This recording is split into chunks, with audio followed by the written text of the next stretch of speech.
411 now.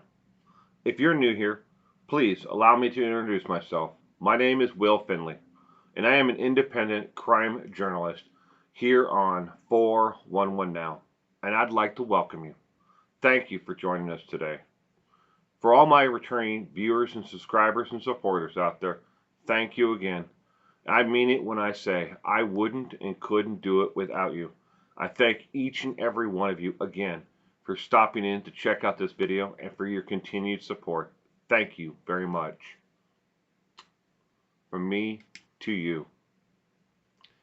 So, the jury is now out deliberating in the Josh Duggar case.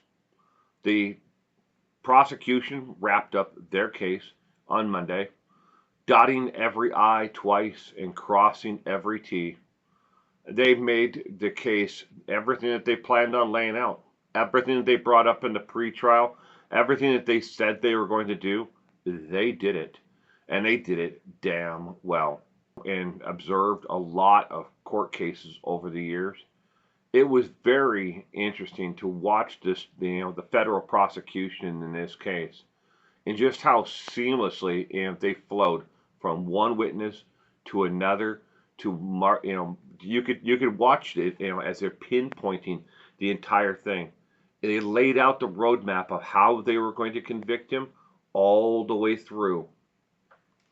The most damning parts of it were the minute by minute breakdown of his actual computer usage, the text messages that he sent that to his wife that said he was going to be at the car dealership, and then he's there at the car dealership and viewing pornography, downloading pornography, and then using the same computer to access his personal accounts, which were not stored again on the actual computer, and then downloading additional pornography, and then texting his wife that he was going to be there a little bit later, then using the computer again to access more personal accounts, then downloading additional child pornography. How his defense was going to get away from this or try to poke holes in it at all, it wasn't clear. But in the end, all the people that they had listed to be character witnesses, they didn't call a single one of them. Because they knew if they got a single one of them to go on the witness stand and actually say that Josh was, a good person and that he never would possess something like this, they would have opened Pandora's box for them to then redirect and have a rebuttal witness, to be brought in to show past, criminal behavior, the molestation of his sisters and the babysitter and the family friend. They knew that they were cooked. You could see the dejection on the faces of Josh Duggar, his attorneys, and those who were in the gallery there to support Josh, being his family. But you could see that both of his sisters that he molested, both of them, were almost to tears.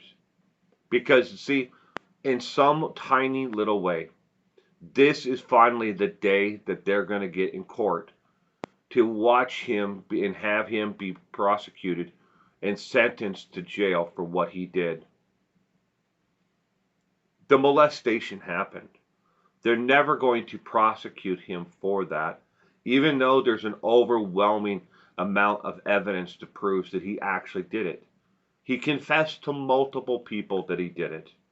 True, his confessions vary a little bit in detail from person to person, but overall, he confessed to molesting his sisters, the family friend, and the babysitter. Yes, this is damning. It proves the causation and everything else along the way. He owned and he possessed the child pornography because he's sick. He molested his sisters. Again, the federal government was able to pinpoint each and everything along the way. Along with that, the minute by minute actual time that he was on the computer that nobody else was there. They'd all gone home for the day. So who else was there that was supposed to be the other party? They tried to say, look, it was another employee. Why didn't they look in their devices? There's no pornography on his cell phone or on his laptop because Josh Duggar could have accessed the information, the video files, and the actual still photography, still photos of child pornography that was on the Dell PC there at his business. He could have accessed it remotely on his cell phone or on his laptop, and it wouldn't be on the cell phone or on the laptop. It would have been him just accessing it through another data point. The only real question that in the minds of everybody out there who's been following this case, the only real question is, how long in prison will he spend? Now, some people see it as the longer the jury's out, the more likely it is that he's going to be found not guilty. I don't see how that's even possible at this point.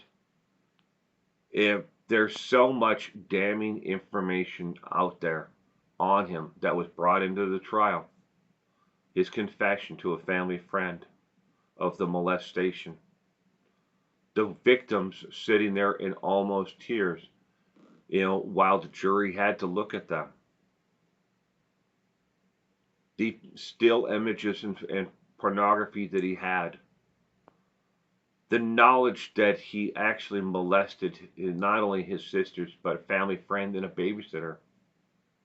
How could they not see that this pornography was there and it belonged to Josh Duggar? I don't know. I don't see how they could possibly do it. So Josh Duggar is going to be found guilty of this once the jury comes back.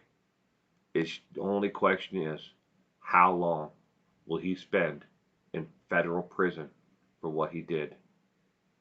20 years? 25? I don't know. But he deserves to be buried underneath the prison. Thank you again for joining me today. And you, stay safe out there.